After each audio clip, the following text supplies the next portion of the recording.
मौजूद सामीन, हमारे चैनल पर एक पोस्ट बांदी से निकाह के हवाले से अपलोड हुई।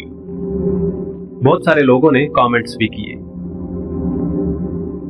इस हवाले से कुछ मिसकंसेप्शंस हैं जिन्हें हम वाज़ेह करना चाहते हैं।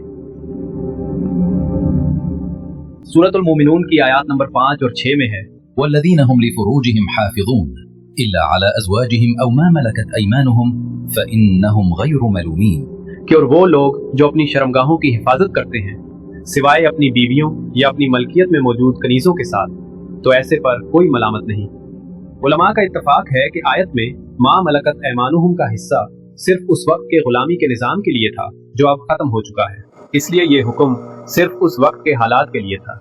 मौजूदा दौर में इस आयत का अमली इतलाक सिर्फ बीवी के साथ निकाह के जरिए ताल्लुक पर है। कुरान के उसूली अहकाम हमेशा के लिए हैं, लेकिन कुछ अहकाम मखसूस हालात के साथ थे, जैसे बांदियों के साथ ताल्लुक। सूरतुल मोमिनून आयत नंबर 5 और 6, जिजिया का निज़ाम, टैक्स ऑन नॉन मुस्लिम्स। सूरत तौबा आयत नंबर 29, जंगी कैदियों को गुलाम बनाना। सूरत मोहम्मद आयत नंबर 4।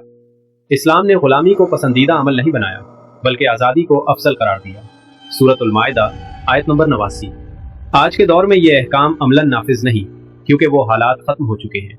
आज बैनुल अक़वामी कवानीन के तहत जंगी कैदियों को गुलाम बनाना मुकम्मल तौर पर ममनू है। अगर आज जंग हो भी जाए तो कैदियों के साथ सलूक बैनुल अक़वामी मुआहिदों और इस्लामी उसूले अदल और रहमत के मुताबिक होगा। गुलामी का रिवाज दोबारा नहीं आएगा। याद रहे, बांदी लोंडी गुलामी के निज़ाम का हिस्सा थी और मालिक की मिल्कियत शुमार होती थी।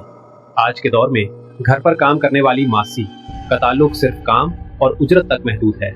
गुलामी या मिल्कियत का कोई तस्वुर नहीं। बांदी की खरीदो फरोख्त से पहले इस्तबराए रहम एक हैज का इंतजार लाजिम था। इस्तबराए रहम जंगी कैदी औरतों पर भी लाजिम था। अगर वो हामिला होती तो बच्चा आज़ाद शुमार होता और वालिद की निस्बत से वारिस बनता।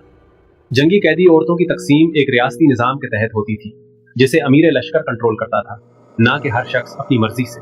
उसका मकसद इंसाफ और नज़्म कायम रखना था। ये फ़िक़ही उसूल फ़तहुल बारी, इब्ने हजर और दीगर कुतुब फ़िक़ह में बयान हुए हैं।